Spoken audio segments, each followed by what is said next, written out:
سب سے پہلے بات کریں سپریم کورٹ میں الیکشن ٹریبیونلز کی تشکیل کے لاہور ہائی کورٹ کے فیصلے کے خلاف کیس کی سماعت سلمان اکرم راجہ کی جانب سے چیف جسٹس پر اعتراض۔ وکیل حامد خان نے کہا ہمیں آپ کے کیس سننے پر اعتراض ہے۔ چیف جسٹس پاکستان نے حامد خان کا اعتراض مسترد کر دیا۔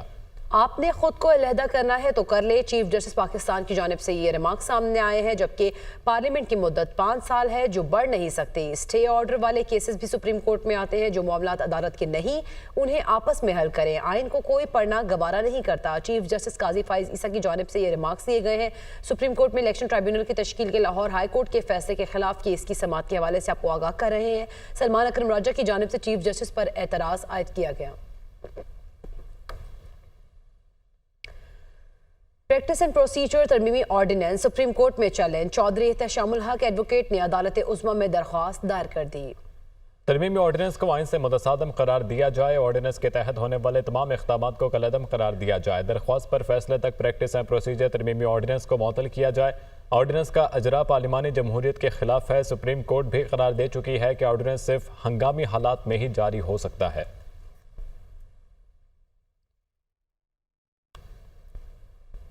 سندھ ہائی کورٹ نے پریکٹس اینڈ پروسیجر ترمیمی ایکٹ کے خلاف درخواست پر فیصلہ محفوظ کر لیا۔ جسٹس یوسف علی سعید نے ریمارکس دیے، درخواست پر فیصلہ آج ہی جاری کیا جائے گا۔ پریکٹس اینڈ پروسیجر ترمیمی ایکٹ پر سپریم کورٹ نے خود عمل درآمد شروع کر دیا ہے۔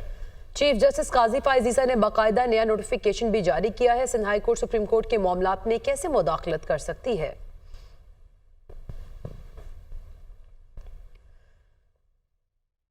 تحریک انصاف کے رہنما حامد خان کا کہنا ہے کہ جسٹس منصور علی شاہ نے جو کچھ اپنے خط میں لکھا وہ حق بجانب ہے۔ فل کورٹ ججمنٹ کو نظر انداز کیا گیا ہے۔ جس آئینی ترمیم کے لیے ووٹ مانگا جا رہا ہے اس کا ڈرافٹ کسی بھی رکن پارلیمنٹ کے پاس نہیں تھا۔ کوئی نہیں جانتا تھا جس ترمیم کے لیے نمبر پورے کیے جا رہے ہیں اس میں کیا لکھا ہے۔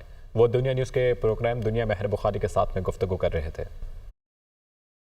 منصور علی شاہ صاحب نے جو کچھ اپنے خط میں لکھا وہ بالکل حق بجانب ہے۔ فل کورٹ ججمنٹ آئی ہے اس کیس میں جس کا بارہا حوالہ دیا ہے منصور علی شاہ صاحب نے اپنے خط میں، وہ اس کو پوری طرح اگنور کیا۔ کسی بھی پارلیمنٹرین کے پاس ڈرافٹ تھا ہی نہیں جس کے لیے وہ ووٹ مانگ رہے تھے، جس کے لیے وہ نمبر پورے کر رہے تھے، اور یہ بتایا نہیں جا رہا تھا کہ کیا امینڈمنٹ کیا ہے جس کے لیے آپ نمبر پورے کرتے ہیں۔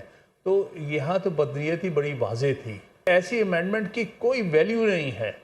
اب اس کے اوپر سیٹلڈ لا ہے کہ آپ بنیادی سٹرکچر یا بنیادی فیچرز کو امینڈ نہیں کر سکتے کانسٹیٹیوشنل امینڈمنٹ کے ذریعے بھی۔ لہٰذا from that point of view بھی میرے نزدیک اس قسم کی کانسٹیٹیوشنل امینڈمنٹ جو ہے اس کی کوئی ورتھ نہیں ہے۔ الیکشن کمیشن تو اس وقت ہر غلط کام کرنے پہ تلا ہوا ہے، سپریم کورٹ کے فیصلوں پر عمل درآمد نہیں کرنا چاہتا، اور اس معاملے میں موجودہ حکومت اور الیکشن کمیشن یہ ایک ہی پیج پر ہے، اور ان کی کوشش یہی ہے کہ جو بھی فیصلہ سپریم کورٹ کرے اگر ان کی پسند کا فیصلہ نہ ہو تو اس پر عمل درآمد نہ ہو۔ مخصوص نشستیں تحریک انصاف کو ملیں گی یا نہیں؟ الیکشن کمیشن گزشتہ روز اجلاس میں بھی کوئی فیصلہ نہ کر سکا۔ الیکشن کمیشن کا اجلاس آج پھر سے ہوگا۔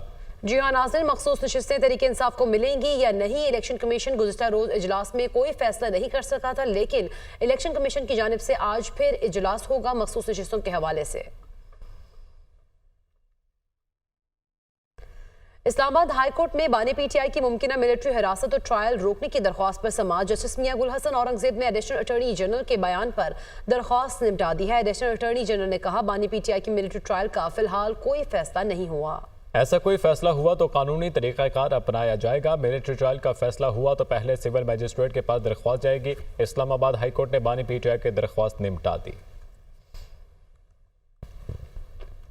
وفاقی دارالحکومت میں بغیر اجازت پرامن اجتماع پر پابندی کی قانون سازی سے متعلق کیس کی سماعت۔ اسلام آباد ہائی کورٹ نے وفاق اور سیکرٹری قانون کو نوٹس جاری کر کے جواب طلب کر لیا۔ عدالت نے اٹارنی جنرل کو بھی عدالتی معاونت کے لیے طلب کیا ہے۔